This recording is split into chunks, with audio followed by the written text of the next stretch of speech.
Ukraine के राष्ट्रपति Zelensky ने प्रधानमंत्री मोदी से बात की है। प्रधानमंत्री मोदी से ज़ेलेंस्की ने फोन पर लंबी बात की है और ट्रंप पुतिन मुलाकात से पहले ज़ेलेंस्की की प्रधानमंत्री नरेंद्र मोदी से ये बात देखी जा रही है। ज़ेलेंस्की ने सोशल मीडिया एक्स पर प्रधानमंत्री मोदी से बात की जानकारी भी शेयर की है। तो इस वक्त की बड़ी खबर आपको दे रहे हैं। यूक्रेन के राष्ट्रपति ज़ेलेंस्की ने प्रधानमंत्री मोदी से बातचीत की है। आपको बताएं कि प्रधानमंत्री मोदी से ज़ेलेंस्की ने ये बातचीत लंबी की है।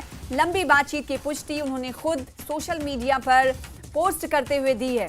आपको बताएं कि मुलाकात से पहले यानी जैसा कि आपको मालूम है कि पुतिन भारत दौरे पर आने वाले हैं और उससे पहले माफ कीजिएगा, ट्रंप और पुतिन की मुलाकात से पहले प्रधानमंत्री नरेंद्र मोदी से ज़ेलेंस्की की ये बात को ज़ेलेंस्की ने सोशल मीडिया एक्स पर पोस्ट कर जानकारी दी है। उन्होंने कहा कि ये लंबी बातचीत है, इसमें इस पोस्ट में कई बातों का जिक्र उनकी तरफ से किया गया है। तो बड़ी खबर इस वक्त की आपको दे रहे हैं।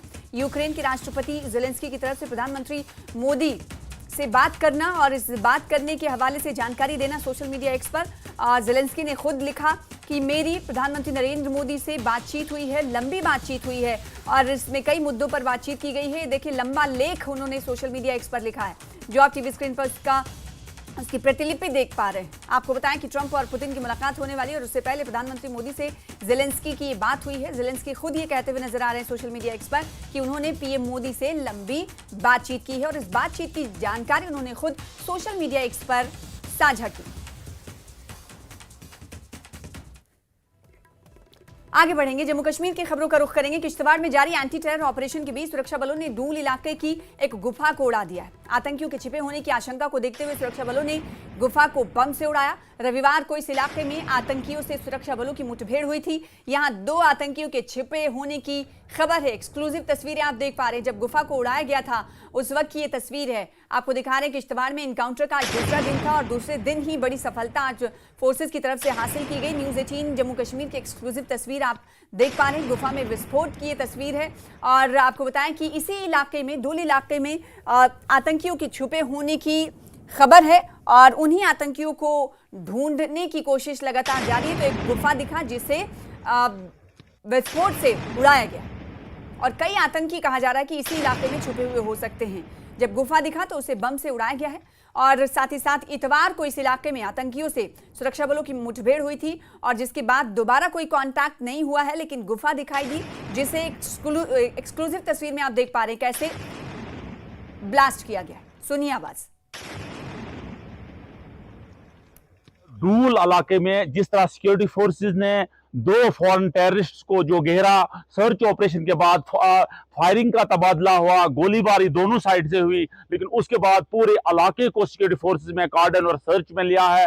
मैं आपको बताऊं कि सिर्फ 2 दिन पहले जो पाकिस्तान और पाकिस्तान ऑक्युपाइड कश्मीर में जो यहाँ के लोग लगभग किश्तवाड़ जिला की अगर बात की जाए 35 से 40 के करीब लोग यहाँ से जो आज भी पाकिस्तान और पाकिस्तान ऑक्युपाइड कश्मीर से यहाँ एक्टिविटीज में मिलाउस हैं, लोगों को प्रोवोक करने की कोशिश कर रहे हैं। और अगर जिला डोडा की बात की जाए 118 के करीब जो ऑफिशियल हमारे पास फिगर्स हैं 118 के करीब लोग जो पाकिस्तान में हैं, आज भी वहां से लोगों को सोशल मीडिया के जरिए, व्हाट्सएप के जरिए, इंस्टा के जरिए लोगों को प्रोवोक करने की कोशिश कर रहे हैं। लेकिन सिक्योरिटी फोर्सेस इतनी चौको चौबंद है कि आपने कल सुबह देखा कि जो एरिया है ये एक संगलात पहाड़ी है, दुश्वार गुजार रास्ते हैं, डेंस फॉरेस्ट है, लेकिन सिक्योरिटी फोर्सेस जिन चैलेंजों का सामना यहां कर रही है, despite all odds, despite dense forest, security forces pin points पे जाके, गारों में जाके, केव्स में जाके नेटवर्क को बस्ट कर रही है। और सिक्योरिटी फोर्सेस ने जो ऑल आउट ऑपरेशन शुरू किया है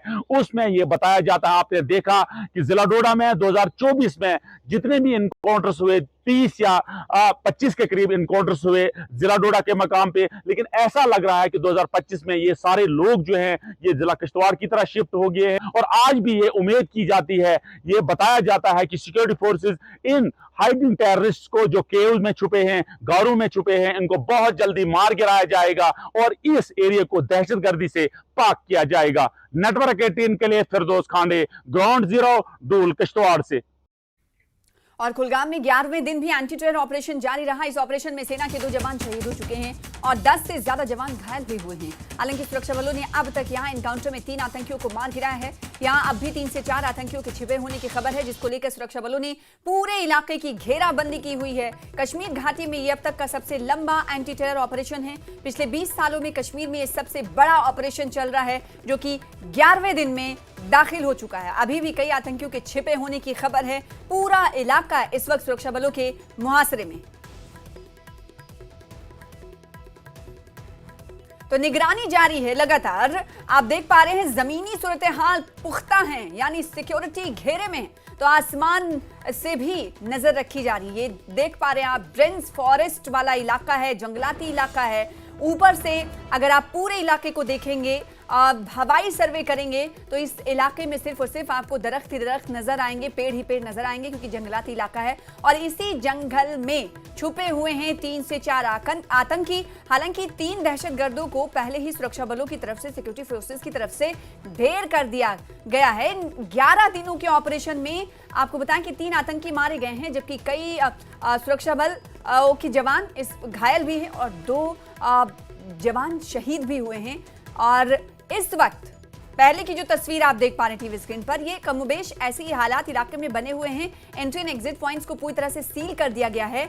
जहां सुरक्षा का पहरा जमीन पर है पूरी तरीके से, तो आसमान पर भी सख्त पहरा दिखाई दे रहा है। आप देख पा रहे चॉपर से कैसे हवाई निगरानी की जा रही है। दिन के औकात में हवाई निगरानी की जा रही है, ताकि जो छुपे बैठे हुए आतंकी हैं उनका एग्जैक्ट लोकेशन प्राप्त किया जा सके और उन्हें ढेर किया जा सके। अखाल दिवसर कुलगाम का एनकाउंटर आज 11वें रोज में दाखिल हो गया है। और हम आपको बताया कि लास्ट फ्राइडे को ये एनकाउंटर शुरू हो गया था और अब तक 11 दिन हो गए हैं। हम आपको बताएं कि ये एनकाउंटर बदस्तूर जारी है। यहाँ पे सर्च ऑपरेशन आज भी जारी है। सिक्योरिटी फोर्सेस और स्पेशली अगर हम फौज की बात करें, जम्मू कश्मीर पुलिस, सीआरपीएफ और दीगर सिक्योरिटी एजेंसीज की बात करें, तो कहीं ना कहीं ये पूरा जंगलाती इलाका जो है फौज ने अपने मुहासरे में लिया है। सर्च ऑपरेशन बदस्तूर जारी है। और जैसा कि अपडेट आपको बताते आ रहे हैं कि इसमें अब तक 1 मिलिटेंट की लाश बरामद की गई है, जबकि 2 फौजी एहलकार इसमें शहीद हो गए हैं और कई एहलकार ज़ख्मी हो गए हैं। हालांकि ज़ख्मियों की हालत मुस्तहकम बताई जाती है, स्टेबल बताई जाती है। अलबत्ता ये कि ये पूरा इलाका जो है ये अभी भी मुहासरे में है। और जम्मू कश्मीर पुलिस के जो एहलकार हैं यहाँ पे तैनात हैं, हर आने जाने वाले पे नज़र रखी जा रही है। और कुल मिलाकर यहाँ से ये जो खारजी और दाखिली रास्ते हैं इनको बिल्कुल सील कर दिया गया है। और अभी चप्पे चप्पे पे यहाँ फौज, सिक्योरिटी फोर्सेस तैनात हैं। कुल मिलाकर हम ये कह सकते हैं आज 11वां दिन है और 11वें रोज़ भी ये जो एनकाउंटर हैं, चूँकि अब सर्च ऑपरेशन बदस्तूर जारी है और चूँकि कुछ दिन पहले फायरिंग के वाक़यात रोनुमा हो रहे थे, रात भर फायरिंग हो रही थी, अलबत्ता अब जो है सर्च ऑपरेशन बदस्तूर जारी है। फ़ौज और सिक्योरिटी फोर्सेस को स्पेशली उम्मीद है कि यहाँ मिलिटेंट छुपे हो सकते हैं अब भी, और उन्हें न्यूट्रलाइज करने की, उन्हें ढूंढ निकालने की कोशिश कर रही है सिक्योरिटी फोर्सेस। आज 11वां दिन और 11वां दिन भी ये ऑपरेशन बदस्तूर जारी है यहाँ अखाल दिवसर कुलगाम इलाके की अगर हम बात करें। और फिलहाल यहाँ अखाल दिवसर से यही खबर कि ऑपरेशन बदस्तूर जारी है, सिक्योरिटी फोर्सेस लगी हुई है और जल्द से जल्द कुछ रिजल्ट, पॉजिटिव रिजल्ट सामने आने की तवक्का जाहिर की जा रही है। Zahoor Rizvi, news 18 network, Devsar Kulgam.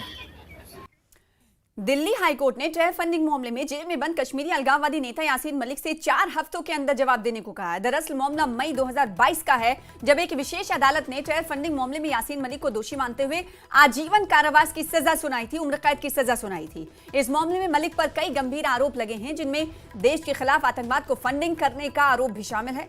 मलिक ने इन आरोपों को स्वीकार किया था और उनका इस मामले में कोई विरोध नहीं किया गया उनकी तरफ से। हालांकि अब राष्ट्रीय जांच एजेंसी यानी एनआईए ने इस फैसले को चुनौती दी है। एनआईए ने दिल्ली हाईकोर्ट में याचिका दाखिल कर मलिक को फांसी की सजा देने की मांग की है। एनआईए का कहना है कि मलिक का अपराध इतना गंभीर है कि उसे सिर्फ उम्र कैद की सजा से काम नहीं चलना चाहिए। एनआईए की तरफ से कहा गया है कि यह मामला रेयरेस्ट ऑफ द रेयर की श्रेणी में आता है, इसलिए कड़ी सजा दी जानी चाहिए। दिल्ली हाईकोर्ट ने एनआईए की याचिका पर सुनवाई करते हुए यासीन मलिक को नोटिस भेजने का आदेश दिया। अदालत ने कहा है कि मलिक को अपनी बात रखने का पूरा मौका दिया जाएगा। अब 10 नवंबर को इस मामले में अगली सुनवाई होगी, जब मलिक अपना पक्ष कोर्ट के सामने रखेंगे।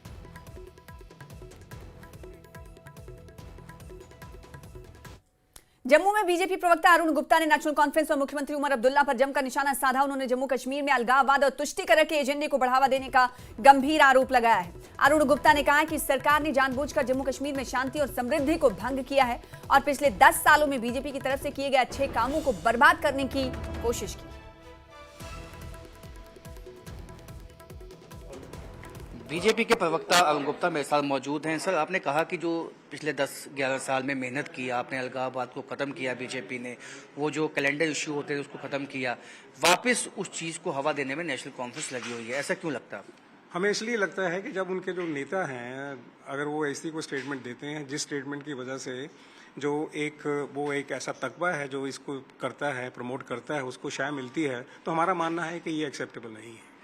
क्योंकि जिस चीज़ को हमको ख़त्म करने में, जिस बुनियादों को हमको हिलाने में, जिस बुनियादों को हमें ठीक करने में इतना वक्त लग गया, आप क्या समझते हैं कि इस चीज़ को हम इतनी एक्सेप्टेंस उनको देंगे ये सब करने के लिए? तो उनको ये जो इरिस्पॉन्सिबल स्टेटमेंट है ये देनी बंद करनी चाहिए। इरिस्पॉन्सिबल स्टेटमेंट एक्सेप्टेबल नहीं है सिस्टम। कौन से ऐसे स्टेटमेंट जो आपको लगता है रिस्पॉन्सिबल रहे और वो अलगाववाद को वापस हवा दे सकते हैं? नहीं, जैसे आपके हमारे जो जम्मू कश्मीर के मुख्यमंत्री उन्होंने कहा पीछे कि ये जो है, जो इंसिडेंट हुए हैं, चाहे वो पहलगाम का इंसिडेंट हुए या कोई बात करें, तो इसका मतलब ये है कि मिलिटेंसी कंट्रोल नहीं हो रही। तो हम तो सिर्फ ये कहना चाह रहे हैं कि आप एक इंसिडेंट की बात कर रहे हैं, उस पर एक्शन हुआ, सब कुछ हुआ, लेकिन जवाब तो दीजिए, किया किसने? जवाब तो दीजिए ना कि ये जहाँ यहाँ तक पहुंचा तो किसने किया? 1947 से पहले, 1947 के बाद, 1989, 90 तक जो ब्रीव होता आपने इलेक्शंस को रिग किया, आपने नौकरियों को रिग किया, आपने हर चीज़ को रिग किया। जब आप वहां तक पहुंच गए जहां पे आपने एक माइग्रेशन हुई, दुनिया कितने लोग वहां से माइग्रेट हो गए, क्यों नहीं रोका आपने उनको? पुलिस आपके पास थी, आपको रोकना चाहिए था उनको, लॉ एंड ऑर्डर आपके हाथ में था, तो आपको रोकना चाहिए। तो आज अगर आपके पास पुलिस नहीं है तो आप उसका रोना लेके बैठे रहते हैं, पुलिस नहीं, जब आपके हाथ में थी तो रोक लेना था आपने। तो आपको लगता है कि जो मुख्यमंत्री उमर अब्दुल्ला है और या नेशनल कॉन्फ्रेंस है वो एक एजेंडा के साथ यहाँ पे हुकूमत चला रही है? बिल्कुल, 1947 के पहले भी उनका एजेंडा था, 1947 के बाद भी उनका एजेंडा है। उनका एजेंडा ही सेपरेटिज्म पे है, उनका एजेंडा ही इस पे है कि देश को जो है वो एक ऐसी ताकत क्रिएट की जाए देश के अंदर जो देश के अगेंस्ट बात करे। और हमारा मानना ये है कि आज की जो सरकार है, हमें ये किसी भी कीमत पे एक्सेप्टेबल नहीं है। भारतीय जनता पार्टी जो है बहुत सीरियसली जो है चीज़ों को लेती है, और आज सीरियसली अगर हमने नहीं लिया होता तो 10 साल में हम आज जहाँ तक हम पहुँचे हैं वैसे नहीं पहुँचे होते, टूरिज्म उस लेवल का ग्रो नहीं किया होता। आप एक कॉमन कश्मीर के आदमी से पूछ के तो देखिए आज वो कितना खुश है इकोनॉमिकली। लेकिन प्रॉब्लम ये सिर्फ ये है कि अगर कोई इंसिडेंट होता है, क्या हम कैपेबल हैं उसको हैंडल करने के लिए? हाँ, हम कैपेबल हैं। ऑपरेशन सिंदूर आपके सामने एग्जाम्पल है, पूरा का पूरा देश खड़ा हो गया इसके अगेंस्ट। इसके लिए आपको एक ग्राउंड बनानी पड़ती है, इसके लिए आपको एक बहुत बड़ा काम करना पड़ता है, जो हमें खुशी है कि भारतीय जनता पार्टी ने किया है। तो आप पिछले 10 साल की जो मेहनत है बीजेपी की, उसको कहीं ना कहीं विफल बनाने की कोशिश इस वक्त नेशनल कॉन्फ्रेंस कर रही है, ये इल्ज़ाम लगाया है बीजेपी ने एनसी और उमर अब्दुल्ला पे। कैमरामैन साहिबा भट्ट के साथ राजन वैद, न्यूज़ 18 जम्मू। और जम्मू कश्मीर प्रदेश कांग्रेस कमेटी के सदर अध्यक्ष तारिक हमीद कर्रा ने कहा है कि उनके विरोध प्रदर्शन और भूख हड़ताल के बावजूद केंद्र सरकार ने जम्मू कश्मीर में राज्य का दर्जा बहाल करने के लिए कोई कदम नहीं उठाया। उन्होंने इसे सरकार की तानाशाही बताया और कहा कि जम्मू कश्मीर के लोगों की मांगों को नजरअंदाज किया जा रहा है। कर्रा ने जम्मू में कांग्रेस की उधमपुर इकाई की भूख हड़ताल का नेतृत्व किया। उनका कहना है कि सरकार को लोगों की आवाज सुननी चाहिए और संवैधानिक प्रक्रिया शुरू करनी चाहिए।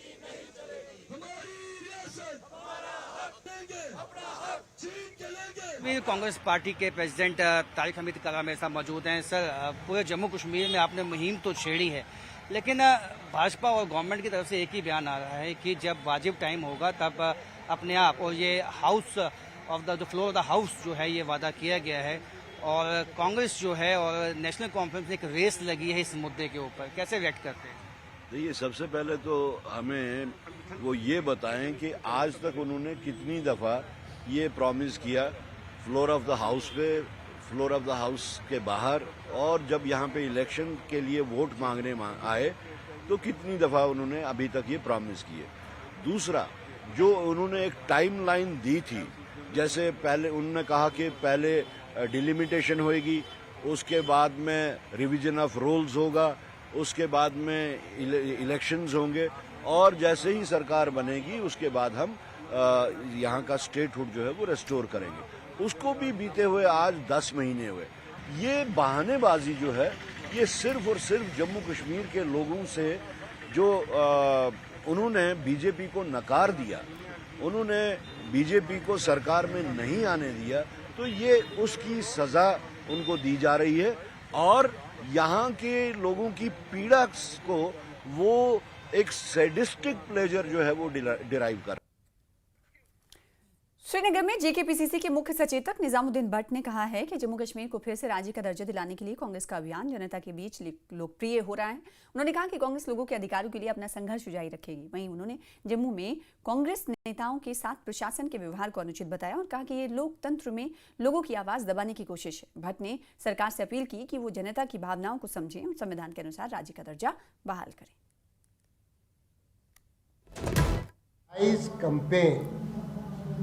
अपने हुकूक की बहाली के लिए चला रहे हैं और जिसे रोज़ बरोज़ आवाम की हिमायत रियासती सतह पर भी, जम्मू कश्मीर की सतह पर भी और मुल्की सतह पर भी हासिल हो रही है।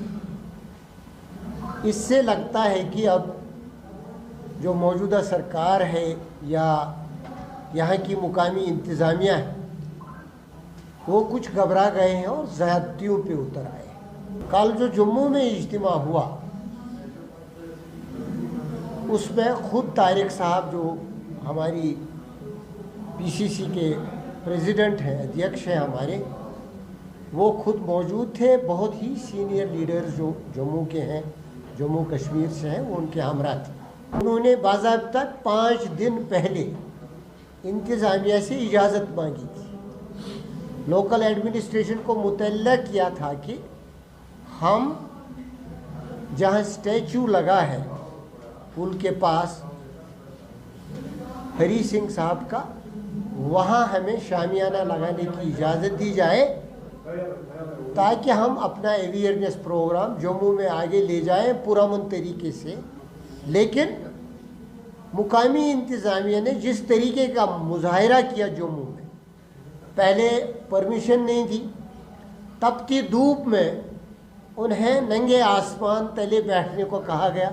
इतने में पुलिस आई, वहाँ भी वर्दी में मलबूस फ़ोटो उठाने शुरू किए, यहाँ भी वर्दी में मलबूस फ़ोटो उठाने शुरू किए, जो काबिल एतराज़ बात है। और करा साहब को मैन हैंडल किया, करा साहब के साथियों को मैन हैंडल किया, उन्हें वहाँ से इविक्ट करने की कोशिश की, लेकिन उन्होंने वजह तो रेजिस्टेंस दी, लेकिन सड़क पे नहीं आए, जिम्मेदारी से फिर वहीं बैठे तपती धूप में। फिलहाल इसी के साथ रुकेंगे छोटे से ब्रेक के लिए, कुछ और खबरों के साथ जल्द लौटेंगे।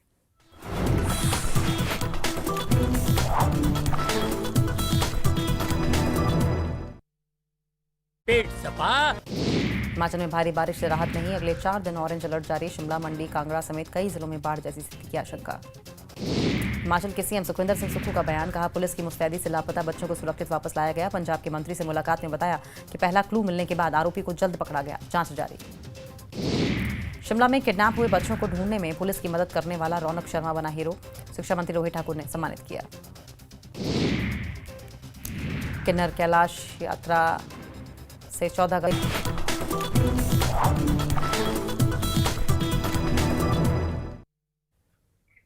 केंद्रीय गृह मंत्रालय ने जम्मू कश्मीर हाईकोर्ट में जवाब दाखिल कर कहा कि उपराज्यपाल विधानसभा में 5 सदस्यों को नॉमिनेट कर सकते हैं और इसके लिए एलजी को सरकार की सलाह लेने की जरूरत नहीं। दरअसल कांग्रेस नेता रविंद्र कुमार शर्मा ने इस मामले में एक जनहित याचिका दायर की थी, जिस पर केंद्रीय गृह मंत्रालय ने हाईकोर्ट में यह जवाब दिया है। तो कहीं ना कहीं एनसी सरकार के लिए बड़ा झटका है।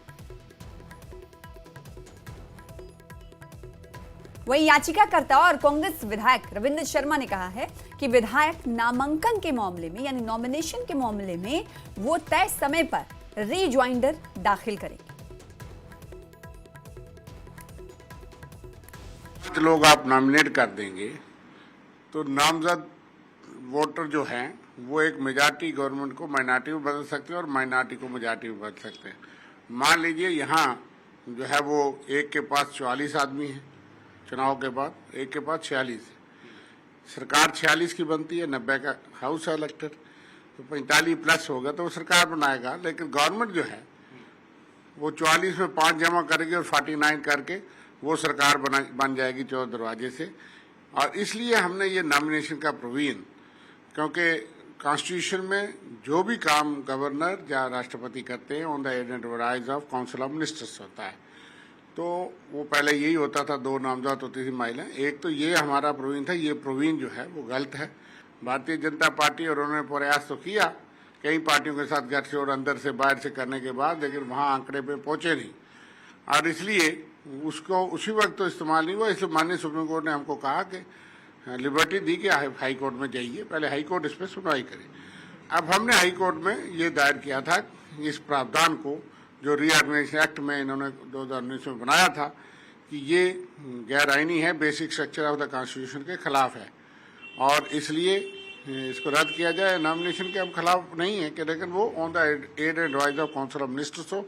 दूसरी बात यह है कि यहाँ कुल स्ट्रेंथ 114 जिसमें 90 इलेक्टेड हैं और 24 लोग पीओजेके के लिए रखे गए हैं जो कि रिजर्व हैं। कुल मिला के 114 बनती थी। ये जो 5 नॉमिनेशन ये करना चाहते हैं वो 114 से ओवर एंड अबव है और ये सैंक्शन स्ट्रेंथ 114 टोटल है और ये 119 बनाना चाहते हैं, इस पे भी चुनौती है। वहीं हाईकोर्ट में गृह मंत्रालय के जवाब पर बीजेपी नेता अल्ताफ ठाकुर ने कहा कि नेशनल कॉन्फ्रेंस ने इस मुद्दे पर वक्त बर्बाद किया। अगर 5 विधायक पहले नॉमिनेट हो जाते तो कई और इलाके के विकास में तेजी आई होती। देखिए, बहुत पहले ही पता था कि एलजी साबिन जो नॉमिनेटेड एमएलए है जो उनको नॉमिनेट करने थे वो एलजी साहब करें, लेकिन बदकिस्मती से पॉलिटिकल पार्टीज खासकर नेशनल कॉन्फ्रेंस ने बहुत वक्त जाया किया। अगर पहले ही नॉमिनेट हुए होते तो और भी 5 जो कॉन्स्टिट्यूंसीज या 5 इलाके हैं वहां डेवलपमेंट होती है। ये भी एक डेवलपमेंट रोकने का एक तरीका था नेशनल कॉन्फ्रेंस के, इसलिए वो कोर्ट जाके उन्होंने इसको भी डाइवर्ट करने की कोशिश की। बहुत पहले ही कह चुके थे कि एलजी साहब इनको नॉमिनेट कर सकते हैं, लेकिन कोर्ट जाके फिर इस प्रोसेस में डिले करना और इनको रोकना, इसका मतलब है कि जम्मू कश्मीर की डेवलपमेंट जो और 5 खतों में होनी चाहिए थी उसको रोक देना। अब होम मिनिस्टर साहब ने कहा है और एलजी साहब को ये आर्डर है कि वो कर सकते हैं, बहुत अच्छा कदम है, अच्छी बात है। अब एलजी साहब इनको नॉमिनेट करें ताकि जम्मू कश्मीर की तरक्की और डेवलपमेंट और ज्यादा तेजी के साथ हो सके। इस पूरे मामले पर एनसी प्रमुख फारूक अब्दुल्ला ने कहा कि उन्हें इस मामले की कोई जानकारी नहीं। उन्होंने इस मामले में जवाब देने से इनकार कर दिया। जो है ना नॉमिनेट करने जा रही है मिनिस्टर ऑफ होम अफेयर्स, इस पर क्या कहेंगे आप? मैं कुछ नहीं कहूँगा, मुझे कुछ पता नहीं है। नेशनल कॉन्फ्रेंस ने जम्मू कश्मीर विधानसभा में 5 विधायकों के नॉमिनेट करने वाले जवाब को अनुचित बताया है। पार्टी प्रवक्ता इफरा जान ने कहा है कि एलजी केंद्र के प्रतिनिधि हैं और उनके पास विधायकों को मनोनीत करने का अधिकार नहीं। ये काम सीएम का है, मुख्यमंत्री का है। वहीं सड़े हुए मांस के मामले में मुख्यमंत्री उमर अब्दुल्ला के निर्देशों पर उन्होंने कहा कि सरकार ने लोगों को साफ सुथरा और गुणवत्तापूर्ण भोजन देने के लिए कदम उठाए। नेशनल कॉन्फ्रेंस ने स्पष्ट किया कि वो जनता की भलाई और सही शासन के लिए काम करती रहेगी। स्पोक्स पर्सन इफरा जान हमारे साथ मौजूद है। इफरा, जिस तरह से ये अब जो है यूनियन होम मिनिस्ट्री की तरफ से जम्मू कश्मीर हाई कोर्ट को ये जवाब दिया गया है कि एलजी जो है वो मजाज हैं जो nomination of 5 MLAs to Jammu Kashmir legislative assembly, तो किस तरह से इस मूव को आप समझते हैं? देखिए, जब नॉमिनेशन की बात आती है, पहली तो एलजी की सरकार जो है वो खुद अनइलेक्टेड सरकार है। एक अनइलेक्टेड सरकार किस तरह से 5 अनइलेक्टेड लोगों को फिर से नॉमिनेट कर सकती है? एलजी जो है ये कभी एक इंडिपेंडेंट इंसान होते नहीं है, हमेशा किसी न किसी से कोई पॉलिटिकल पार्टी इनको आगे करती है, सेंट्रल गवर्नमेंट इनको आगे करती है। ये जो है यूनियन गवर्नमेंट के जो है ये यूनियन गवर्नमेंट के रिप्रेजेंटेटिव होते हैं। इसका मतलब यूनियन होम मिनिस्ट्री ये कह रही है कि जब भी सरकार बनेगी यूनियन में जो पॉलिटिकल पार्टी होगी वो 5 से स्टार्ट करेगी, जो लोकल पॉलिटिकल पार्टी जम्मू और कश्मीर की उनसे लड़ रही होगी वो 0 से स्टार्ट करेगी। ये एक फ्रॉड है on the electoral democracy of our country. अगर आप लोगों को, मुझे एक बात बताइए, आज उन्होंने कहा 5 लोगों को नॉमिनेट कर देते हैं, कल ये जाके कहेंगे 10 को नॉमिनेट कर देते हैं, फिर कहेंगे 15 को नॉमिनेट कर देते हैं, एक वक्त आएगा कहेगा नॉमिनेट ही कर देते हैं। तो इलेक्टेड लोगों का मतलब क्या होता है? तो फिर जमहूरियत का मतलब क्यों रहा? आप जमहूरियत को क्यों, अब जमहूरी सरकार को क्यों नहीं करने दे रहे? इसमें जवाब बहुत सिंपल है। ये जो नॉमिनेशंस हैं, पहली बात तो जो भी सरकार गवर्नमेंट बनाती है, जो भी चीफ मिनिस्टर होते हैं, ये चीफ मिनिस्टर की तरफ से होना चाहिए, क्योंकि चीफ मिनिस्टर ऑलरेडी गवर्नमेंट बना चुके होते हैं। उनके लिए जब एक बार चीफ मिनिस्टर गवर्नमेंट बना चुके हैं, उसके बाद अगर वो ये चीजें अगर वो 5 और मेंबर्स नॉमिनेट करते हैं, उससे इलेक्टोरल अदला बदली नहीं होगी, क्योंकि गवर्नमेंट ऑलरेडी फॉर्म हो गई है।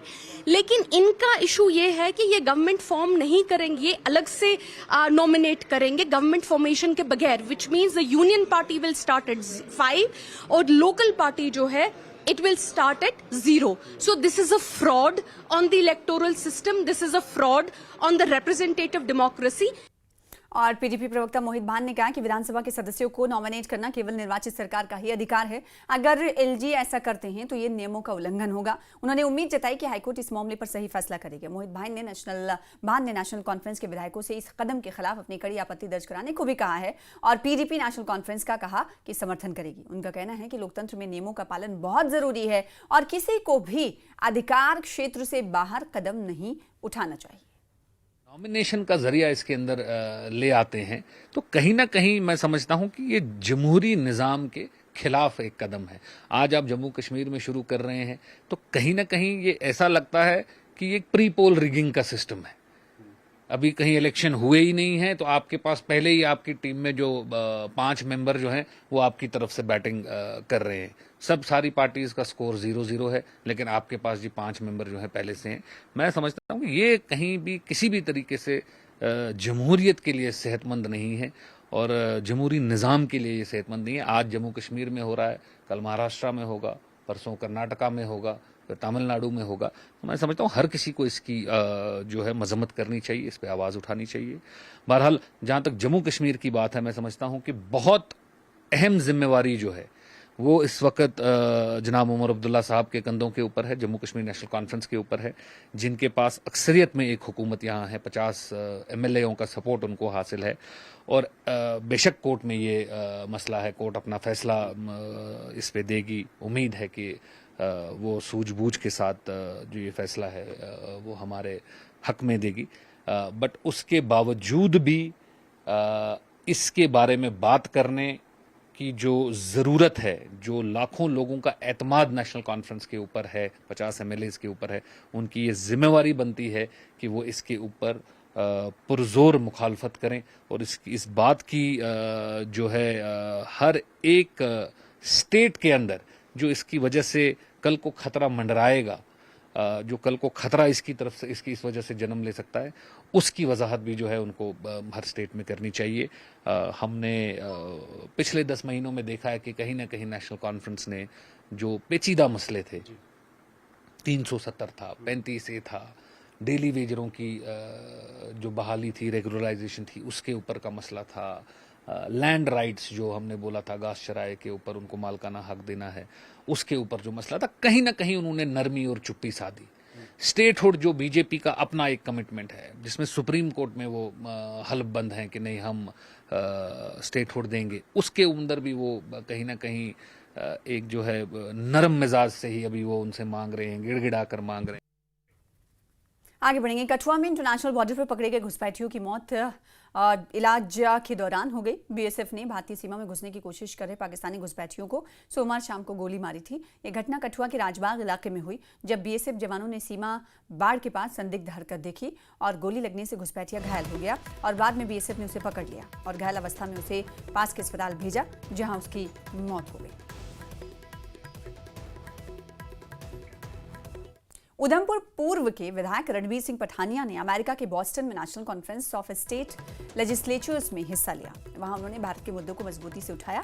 पठानिया ने बताया कि भारत ने आतंकवाद के खिलाफ सख्त कदम उठाए हैं और ऑपरेशन सिंदूर के जरिए पाकिस्तान को चेतावनी दी। उन्होंने अमेरिका की टैरिफ नीति पर चिंता जताई और कहा कि भारत अपने किसानों और व्यवसायों की रक्षा करेगा।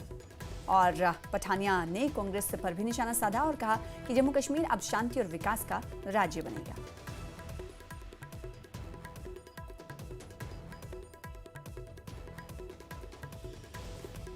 दौरे के बाद आज चूँकि भारतीय जनता पार्टी कार्यालय में अपना लोगों के साथ वार्तालाप रहता है, कल रात को ही पहुंचा और रात को पहुंचते ही पहला काम ऑन दी जॉब ड्यूटी पे आते ही पहले दिन अपने जिसे कहते हैं कार्यक्षेत्र पे हैं। ये जो अंतर्राष्ट्रीय कॉन्फ्रेंस स्टेट लेजिस्लेचर्स की, उसमें भारत का पक्ष रखने की बात की गई। भारत के पक्ष में कहा गया कि ये टैरिफ 25 से 50 करने से भारत झुकेगा नहीं, भारत लड़ेगा, भारत और मजबूत होगा। और किसानों, पशुपालनों और मछली पालकों के हक में या उनके एक्सपोर्ट में भारत कभी भी कोई कॉम्प्रोमाइज़ नहीं करेगा। ये भारतीय अर्थव्यवस्था का एक अटूट और अभिन्न अंग है और ये अटूट और अभिन्न अंग फलेगा और फूलेगा। नरेंद्र मोदी जी के नेतृत्व में भारत विश्व की 3 नंबर की अर्थव्यवस्था बनने का काम करेगा। बाकी बात भारत और यूएस और भारत के वर्ल्ड के साथ वासुदेव कुटुंबकम भारत का एक संदेश है और सर्वे भवन्तु सुखिना, ये एक जो संदेश भारत ने पूरे विश्व को दिया है, सबका कल्याण हो। और भारत कंपटीशन में नहीं, भारत सकारात्मक कॉपरेशन के साथ आगे बढ़ना चाहता है। भारत शांति का दूत है, लेकिन ऑपरेशन सिंदूर में भी कहा गया कि शांति के लिए शक्ति भी ज़रूरी है। कोई भी ऐसी आतंकवादी जो बात जिससे भारत की प्रभुसत्ता, अखंडता और खासकर भारत के नागरिकों को ऐसे कोई टेढ़ी नज़र से भी देखेगा तो भारत उसका उक्त जवाब देगा और ईंट का जवाब पत्थर से देगा। और जम्मू में शिवसेना के कार्यकर्ताओं ने जोरदार प्रदर्शन किया। ये प्रदर्शन अमेरिका के खिलाफ किया गया। अमेरिकी राष्ट्रपति ट्रंप के व्यवहार के खिलाफ देश भर के लोगों में गुस्सा है और इस गुस्से का असर अब देश की सड़कों पर नजर आ रहा है। शिवसेना ने अपने इस प्रदर्शन में लोगों से सभी अमेरिकी उत्पादों का बहिष्कार करने की अपील की। अमेरिका के खिलाफ नारे लगाते हुए शिवसेना जम्मू कश्मीर के अध्यक्ष मुनीश साहनी ने कहा कि भारत को इसका करारा जवाब देना चाहिए और अमेरिका के किसी भी दबाव में नहीं आना चाहिए।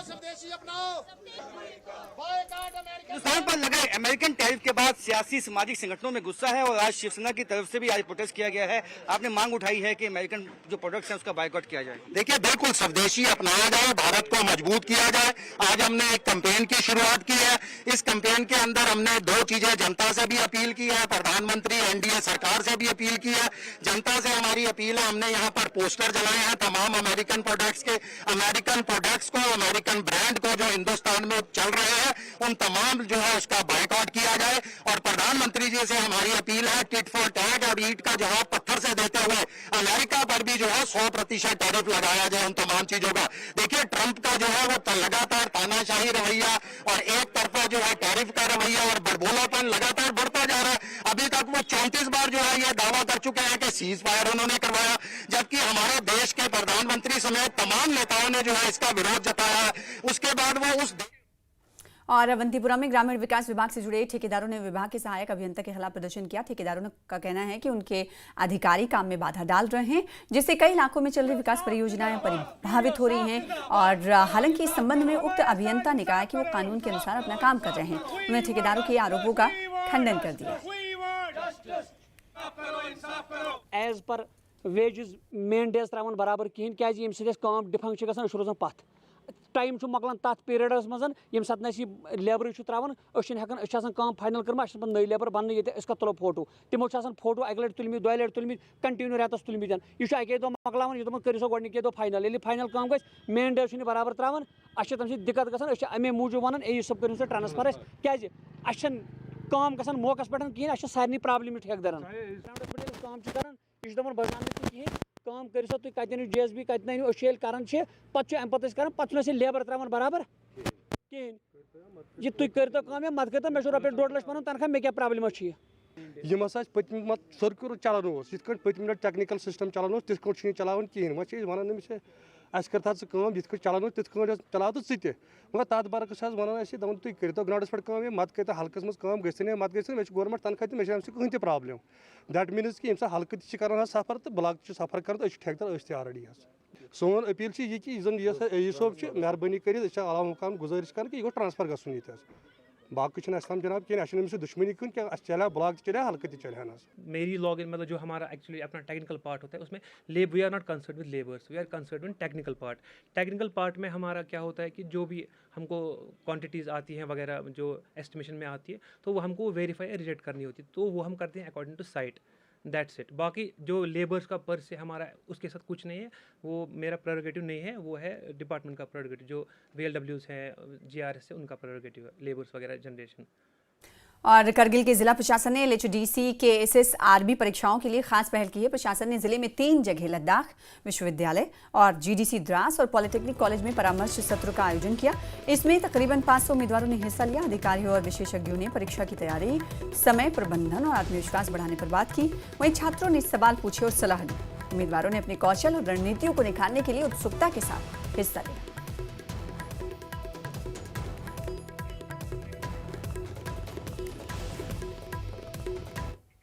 खबरें जारी रहेंगी, रुकेंगे छोटे से ब्रेक के लिए।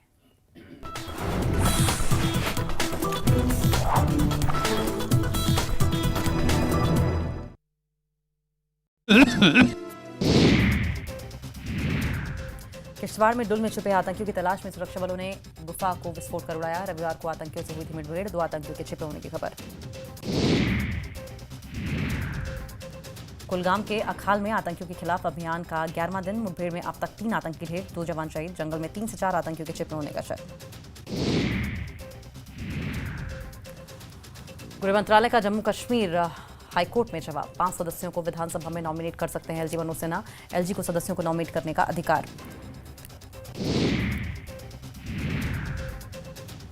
पीडीपी नेता मोहित भान ने एलजी पर साधा निशाना।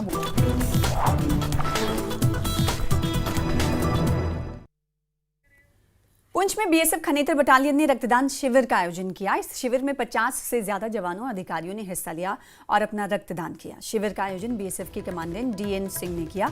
ये रक्तदान कैंप राजा सुखदेव सिंह जिला अस्पताल के ब्लड बैंक के सहयोग से किया गया। बीएसएफ के जवानों ने समाज सेवा का उदाहरण पेश किया और रक्तदान के महत्व को समझाया।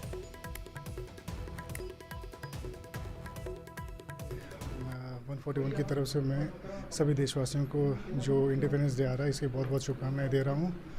जैसा कि आप जानते हैं, जो हमारी यूनिट में आज ब्लड डोनेशन कैंप का इनेकाद हुआ है, इसका मकसद यही है कि जो हमारे देश की जनता है, कभी भी उनको ब्लड की ज़रूरत पड़े तो ये उनके काम आ जाए। वैसे तो हम सीमा पे है ही, लेकिन एक इनिशिएटिव ये भी है कि एमरजेंसी में कहीं भी किसी को भी रक्त की ज़रूरत पड़ती है तो हम आज ये ब्लड डोनेशन इसलिए कर रहे हैं। धन्यवाद। जय हिंद। सर, मेरा नाम तेजिंदर सिंह है। मैं सीनियर लैब टेक्नीशियन हूँ। एक्चुअली हमें आज यहाँ पे इंफॉर्मेशन मिली थी कि यहाँ पे कैंप ऑर्गेनाइज करवाया गया है बीएसएफ तरफ से खनेतर नाले में। तो यही है कि लोगों की भलाई के लिए जो है ये कैंप लगाए जाते हैं यहाँ पे, क्योंकि हमारे पुंछ के लोगों को इतनी अवेयरनेस नहीं है कि वो ब्लड का कुछ दान कर सकें। तो जब भी ज़रूरत पड़ती है हमें आर्मी और सेना और बीएसएफ वगैरह यही जो है हमारी हेल्प करते हैं। आम लोगों की हेल्प के लिए इनके कैंप से हमारी हेल्प होती है। जैसा कि हम सारे जानते हैं, रक्तदान महादान, और एक स्वस्थ शरीर में ही स्वस्थ मन और बुद्धि का विकास होता है। हमने जिला चिकित्सालय के सीएमओ डॉक्टर शफीक के निर्देशन में और उनके साथ मिल करके हमारी जो चिकित्सा टीम है सीमा सुरक्षा बल की और हमारे सीमा प्रहरियों के योगदान से हमने आज एक रक्तदान का नोबल अवसर यहाँ पे आयोजित किया है, जो कि 15 अगस्त, जैसा कि हम सारे लोग जानते हैं कि हमारा स्वतंत्रता दिवस अभी हमारे सामने है। तो 15 अगस्त के उपलक्ष्य में हमारे वीर सीमा प्रहरी यहाँ पे लगभग 50 की संख्या में यूनिट रक्तदान करने वाले हैं, जो कि सभी के लिए उपयोगी होगा। धन्यवाद। और राजौरी में ट्रैफिक विभाग ने बाइक रैली का आयोजन किया। कार्यक्रम में स्कूली बच्चों ने भी बढ़ चढ़कर हिस्सा लिया और हाथों में तिरंगा लेकर ट्रैफिक नियमों का पालन करने का संदेश दिया। ये रैली गुर्जर मंडी चौक से शुरू होकर सैलानी पुल तक निकाली गई, जिसका मकसद लोगों को सुरक्षित ड्राइविंग और ट्रैफिक नियमों का महत्व समझाना और बच्चों और अधिकारियों ने मिलकर जागरूकता बढ़ाई ताकि सड़क दुर्घटनाओं को रोका जा सके। हैं कि जितने भी जो कार एंड बाइक चलाते हैं वो हेलमेट एंड सीट बेल्ट लगा के चलाएं, क्योंकि उनकी सेफ्टी के लिए और अपने जो घर वाले हैं उनके लिए कि वो आराम से मतलब घर में अपने रहे। तिरंगा रैलीज है इनको निकाला गया और इसका हमारा ट्रैफिक की तरफ से ये एक पर्टिकुलर मैसेज है, उनके मैसेज देना चाहते हैं आम जनता को कि वो ट्रैफिक सेफ्टी जो है उसको मेंटेन करें। पुंछ में बीजेपी ने हर घर तिरंगा अभियान के तहत भव्य तिरंगा बाइक रैली निकाली। रैली की शुरुआत शेर कश्मीर पुल से हुई और 10 किलोमीटर दूर भारत पाक सीमा के पास चकांदा बाग तक पहुंची और इसमें बीजेपी के कई पदाधिकारी, युवा मोर्चा और महिला मोर्चा के कार्यकर्ता शामिल हुए। इस मौके पर नेताओं ने कहा कि भारत की सेना ने ऑपरेशन सिंदूर के जरिए पाकिस्तान को मजबूत जवाब दिया। उन्होंने कहा कि जम्मू कश्मीर में हर घर तिरंगा लहराएगा और देशभक्ति की भावना को और मजबूत किया जाएगा। की ओर से जो एक भव्य विशाल तिरंगा रैली जो निकाली गई, जो शेर कश्मीर ब्रिज से लेके line of control Chakanda Bagh trade centre तक आई है। हमारे देश के यशस्वी प्रधानमंत्री नरेंद्र भाई मोदी जी को बहुत बहुत बधाई दूंगा कि उन्होंने एक मुहिम चलाई थी, जिसपे उन्होंने कहा था कि जम्मू कश्मीर के अंदर और पूरे देश के अंदर हर घर घर घर तिरंगा होगा। वो गंदी सियासत उनकी अब महबूबा मुफ्ती जी की ख़त्म हो चुकी है, वो मिट चुकी है नक्शे से। उसको अब यही लग रहा है कि मेरा जो है वो झूठ फराड की सियासत चलेगी, तो ये मोदी है तो मुमकिन है। अब महबूबा मुफ्ती जी के जो मनगढ़ंत कहानियाँ थी वो मिट चुकी हैं। पुंछ जैसे इस डिस्ट्रिक्ट में, बॉर्डर डिस्ट्रिक्ट में, यहाँ हम रैलियाँ आगे भी निकालते थे, तिरंगा रैली 100, 200, 400 लोगों की, मगर मैंने अपने जीवन में राजौरी पुंछ में इतनी हिस्टोरिकल रैली जो है वो नहीं देखी है। पुंछ शहर से जो रैली निकाल के और अपने मुल्क के वज़ीर आज़म का शुक्रिया अदा करना चाहते हैं, जिसने हमारा सर ऊंचा कर दिया। जिन लोगों ने हमारे नहते लोगों पे गोलियां चलाई थी, उनके सीने पे चढ़ के जो वार की है, उसके लिए यहाँ हिंदुस्तान के हर शहरी का सर फख्र से ऊंचा है। उसके लिए मैं अपनी तमाम क़यादत को मुबारकबाद देता हूँ और मुल्क के वज़ीर आज़म को, होम मिनिस्टर को, रक्षा मंत्री को और अपनी बहादुर फौज को मुबारकबाद देता हूँ। बानीपुरा में स्वतंत्रता दिवस की तैयारी के तहत हर घर तिरंगा अभियान के तहत भव्य तिरंगा रैली का आयोजन किया गया। विधायक निजामुद्दीन भट्ट, उपायुक्त इंदु कमल चिब और एसएसपी हरमीत सिंह ने रैली का नेतृत्व किया। हजारों लोगों ने मिनी सचिवालय से स्टेडियम तक का तिरंगा रैली निकालकर मार्च किया और इस रैली में छात्र, महिलाएं, युवा और वरिष्ठ नागरिक उत्साह से शामिल हुए। वहीं विधायक निजामुद्दीन भट्ट ने कहा कि इस अभियान का उद्देश्य हर घर में तिरंगा फहराकर देशभक्ति की भावना को मजबूत करना है। और करगिल में भी हर घर तिरंगा अभियान के तहत बाइक रैली का आयोजन किया गया। काचो मोहम्मद फिरोज ने हेलीपैड से दमसना तक रैली को हरी झंडी दिखाई। इस रैली में जिला प्रशासन, पुलिस, सेना और अन्य विभागों ने हिस्सा लिया। ईसी फिरोज ने कहा कि यह अभियान देशभक्ति का प्रतीक है और हर परिवार को देश के लिए योगदान देना चाहिए। उन्होंने करगिल की देशभक्ति की भावना की तारीफ की और पर्यटकों से सूरू घाटी, आर्यन घाटी और द्रास आने का आग्रह किया। हर घर तिरंगा का जो इवेंट है, इसको हमारे कारगिल के सिविल एडमिनिस्ट्रेशन, जिसके अंदर में हमारे पास एक डायनेमिक लीडर डिप्टी कमिश्नर साहब हैं, उनके लीडरशिप में और हमारे एसएसपी साहब के लीडरशिप में और उसके अंदर में जो कॉपरेशन हो रही है, जो कोलैबोरेशन हो रही है हमारे आर्मी के, जो हमारे यहाँ पे डिफेंस के पर्सनल हैं, जिसमें हमारे जीओसी साहब हैं, बीआरओ के हमारे ब्रिगेडियर साहब हैं और NHIDCL और हमारे यहाँ पर जो बाइकर्स यूनियन है, वो सारे यहाँ पे पार्टिसिपेट कर रहे हैं। मेरे ख्याल में हमारे भारत के अंदर में भी बहुत कम जगहों को माना जाता है। 1965 से लेके 71, 99 और ये इवन अभी रिसेंटली जो ऑपरेशन सिंदूर हुई, उसके अंदर में हमारे पब्लिक का क्या रोल रहा है, सिविल एडमिनिस्ट्रेशन का क्या रोल रहा है और आर्मी का क्या रोल रहा है। कितने फख्र के साथ इन्होंने अपने देश को और अपने आज़ादी को बचाया, उसको प्रोटेक्ट करके रखा है। अखनूर के परगवाल में आजादी का अमृत महोत्सव और स्वतंत्रता दिवस के मौके पर भव्य तिरंगा रैली निकाली गई। इस रैली का नेतृत्व ब्लॉक विकास अधिकारी खोड़ ने किया। सरकारी और निजी स्कूलों के छात्र छात्राओं और शिक्षकों, कई विभागों के कर्मचारियों ने इसमें बढ़ चढ़कर हिस्सा लिया। Rally government higher secondary school से शुरू हुई, जिसमें सभी ने राष्ट्रीय ध्वज लेकर देशभक्ति के नारे लगाए। इस आयोजन का मकसद लोगों में राष्ट्र प्रेम को जगाना और स्वतंत्रता दिवस का महत्व बताना रहा। सभी देशवासियों को और देशवासियों को ये जो हमारे स्वतंत्रता का उत्सव मनाया जा रहा है, उसी की एक कड़ी तिरंगा यात्रा है। सभी जगह पे सभी भारतवासी इस उत्सव को मनाने के लिए हर जगह, हर मोहल्ले, हर शहर, हर गली में, हर घर तिरंगा यात्रा निकल रही है, तिरंगा घरों पे फहरा रहे हैं। जम्मू में स्वतंत्रता दिवस के मौके पर कई शैक्षणिक और सामाजिक संस्थाओं ने तिरंगा रैली निकाली। जम्मू के रणवीर स्कूल से इस रैली की शुरुआत हुई, जिसमें छात्रों, पुलिस अधिकारियों और सामाजिक कार्यकर्ताओं ने हिस्सा लिया। एसएसपी जोगिंदर सिंह ने कहा कि रैली का मकसद युवाओं में देशभक्ति की भावना जगाना है और तिरंगे की गरिमा को बनाए रखना है। पिछले 2 तारीख से लगातार ये छोटे मोटे फंक्शन जो है तिरंगा को लेके 2 अगस्त से ऑनवर्ड शुरू हुए हैं, जिसमें आज जो है यहाँ स्कूल के साथ मिलके, स्कूल एडमिनिस्ट्रेशन के साथ मिलके, बच्चों को साथ लेके पुलिस वाले जो हैं एक तिरंगा रैली निकाल रहे हैं। और मैं ये आपके माध्यम से सबको ये बताना चाहता हूँ कि इस तिरंगे को ऊंचा रखने के लिए बहुत बड़ा संघर्ष हमारे पूर्वजों ने किया है, बड़ी कुर्बानियाँ दी हैं और आज भी ये सिलसिला लगातार चल रहा है। तो इसको हम सब मिलके, हर घर तिरंगा, घर घर तिरंगा, सब मिलके इस झंडे को ऊपर ऊंचा बुलंद रखना हमारा कर्तव्य है। फिलहाल इसी के साथ रुकेंगे एक और ब्रेक के लिए, जल्द लौटेंगे।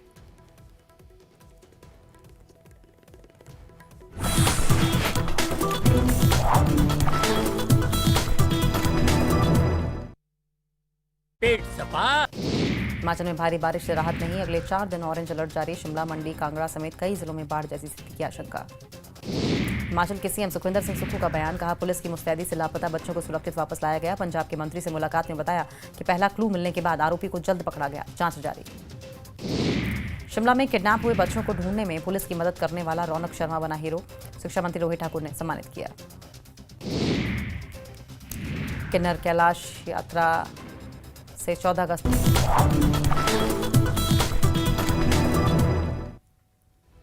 हर घर तिरंगा अभियान के तहत बडगाम में एक खास कार्यक्रम का आयोजन किया गया। ये कार्यक्रम बहिश्ते जहरा पार्क में डीसी ऑफिस के सामने आयोजित किया गया। कार्यक्रम में कई विभागों ने स्टॉल लगाकर अपनी योजनाओं और कामकाज का प्रदर्शन किया। Deputy commissioner doctor Bilal Mohiuddin ने सभी स्टॉल्स का निरीक्षण किया, जायजा लिया और योजनाओं से लोगों को फायदा होने की समीक्षा की। उन्होंने कहा कि यह कार्यक्रम हर घर तिरंगा की सफलता को दर्शाता है। देखिए, कई सालों से हम हर घर तिरंगा का कैंपेन कर रहे हैं गवर्नमेंट ऑफ इंडिया से। ये एक ब्रॉडर एक प्रोग्राम था अंडर आज़ादी का अमृत महोत्सव, जो कि 75 ईयर्स ऑफ कंप्लीशन में हमने स्टार्ट किया था। और आज हम पहुँचे हैं कि हर घर तिरंगा जो सक्सेसफुल कैंपेन्स रहे हैं पिछले 5 साल से, और आज का जो कैंपेन है हर घर तिरंगा की, ये 2 फेजेस में किया जा रहा है। और हमने इसकी 2 अगस्त से ही हम लोगों ने हमने स्टार्टिंग किया हुआ है और बहुत सारे प्रोग्राम्स किए हैं। स्कूल्स हो गए, एजुकेशन इंस्टीट्यूशंस हो गए, हमारे रूरल डेवलपमेंट के इंस्टीट्यूशंस हो गए, या जो भी डिपार्टमेंट इसमें इन्वॉल्व है वो इस चीज़ को प्रमोट कर रहा है। और इस चीज़ को इसमें इन्वॉल्वमेंट बहुत सारे लोगों के, बहुत सारे ढेर सारे एक्टिविटीज़ हम लोगों ने किए, जो आपने भी देखा सोशल मीडिया की जानिब से। उसमें सारे महकूमों का बहुत अच्छा रोल रहा। अगर आप देखेंगे तिरंगा रैलीज़ यहाँ पर हुए, हर सब डिवीजन में हुए, और कल यहाँ पर एक मेगा तिरंगा रैली जो है बडगाम में यहाँ पर हम स्टार्ट करेंगे। इसको फिर मैं और एसएसपी साहब लीड करेंगे और यहाँ से स्टार्ट होगा। अगर आज की बात करें तो आज भी हमने ये बाइक रैली किया, इसमें कई सारे लोगों ने, 100 से ज़ायद बाइकर्स ने उन्होंने पार्टिसिपेट किया अपना देश का तिरंगा लेके, और इसको इस तरीके से बड़े एहतराम और बड़े इज़्ज़त से इसको पूरी सिटी में, पूरे जो हमारी बडगाम का टाउन है उसमें पूरा इसमें इसका प्रचार किया। और साथ ही साथ बाकी सब डिवीजन में बहुत सारे प्रोग्राम ऐसे हम कंडक्ट कर रहे हैं जो कि हर घर तिरंगा कैंपेन में आता है।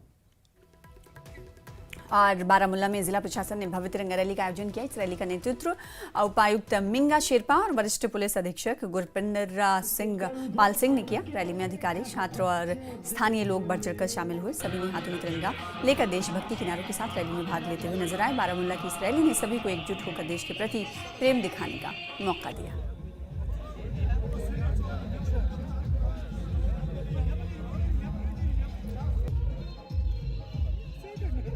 तहसील में हमारी तिरंगा रैली हुई, हर ब्लॉक में हुई है।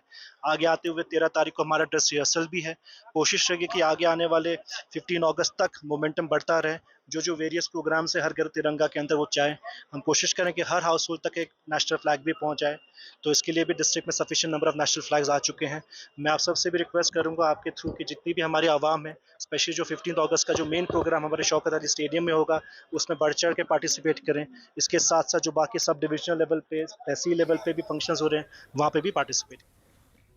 और बडगाम में हर घर तिरंगा अभियान के तहत भव्य तिरंगा बाइक रैली का आयोजन किया गया। उपायुक्त डॉक्टर बिलाल मोहिउद्दीन भट्ट ने डीसी कार्यालय से रैली को हरी झंडी दिखाई। इस रैली में बाइकर्स, युवा स्वयंसेवक, अधिकारी और नागरिक बड़ी संख्या में शामिल हुए। सवारों ने बडगाम के मुख्य मार्गों से होकर देशभक्ति के नारे लगाते हुए मार्च किया। डीसी ने कहा कि ये अभियान राष्ट्रीय एकता और देशभक्ति की भावना को बढ़ावा देने का महत्वपूर्ण माध्यम है। वहीं सभी ने अपने घरों पर तिरंगा फहराने की भी अपील की। और स्वतंत्रता दिवस को लेकर बीरवा में भी एसडीएम के नेतृत्व में एक भव्य तिरंगा रैली निकाली गई। रैली में धार्मिक स्कूलों के छात्रों, विद्वानों, सिख समुदाय, व्यापारी संघ, सरकारी कर्मचारियों और आम लोगों ने बढ़ चढ़कर हिस्सा लिया। ये रैली टाउन हॉल बीरवा से शुरू होकर डाइट बीरवा तक गई। सभी प्रतिभागियों ने हाथों में तिरंगा लेकर देशभक्ति के नारे लगाए। जो कि हमारा 79th इंडिपेंडेंस डे है, तो उससे पहले हमारा ये हर घर तिरंगा प्रोग्राम चल रहा है और इसमें आज हमने ये तिरंगा रैली मुनक्किद की है। ये ओपन इनविटेशन था सबके लिए, जिस किसी को पार्टिसिपेट करना था ओपन इनविटेशन था हमारी तरफ से सबके लिए। पटना बिहार में एक मौलाना थे, उनका नाम था मौलाना मजहरुल हक। तो वो पटना यूनिवर्सिटी के बानी थे। तो उसी के नाम पर मैंने मेरे वालिद साहब ने मज़हरुल हक हाई स्कूल को कायम किया है, ताकि जो वो मुजाहिद आज़ादी था उसकी याद बरकरार रहे। आज हम ये रैली इसलिए निकाल रहे हैं कि हम में हुब्बुल वतनी का जज्बा पैदा हो, पेट्रियाटिज़म पैदा हो। और माता वैष्णो देवी, कटरा और रियासी में रेलवे सेवाओं को बेहतर बनाने के लिए रियासी के नेताओं ने रेल मंत्री अश्विनी वैष्णव से अहम मुलाकात की है। बैठक में सांसद जुगल किशोर शर्मा, विधायक बलदेव राज शर्मा, विधायक कुलदीप राज दुबे और डीडीसी चेयरमैन सारफ सिंह नाग मौजूद रहे। इस दौरान उन्होंने क्षेत्र की रेलवे कनेक्टिविटी, यात्रियों की सुविधा और पर्यटन को बढ़ावा देने के लिए कई प्रस्ताव रखे। विशेष रूप से विस्टाडोम कोच सेवा SVDK के चिनाब ब्रिज तक शुरू करने और कटरा चंडीगढ़ वंदे भारत ट्रेन, रियासी में वंदे भारत का ठहराव और समय सारणी सुधार की मांग की।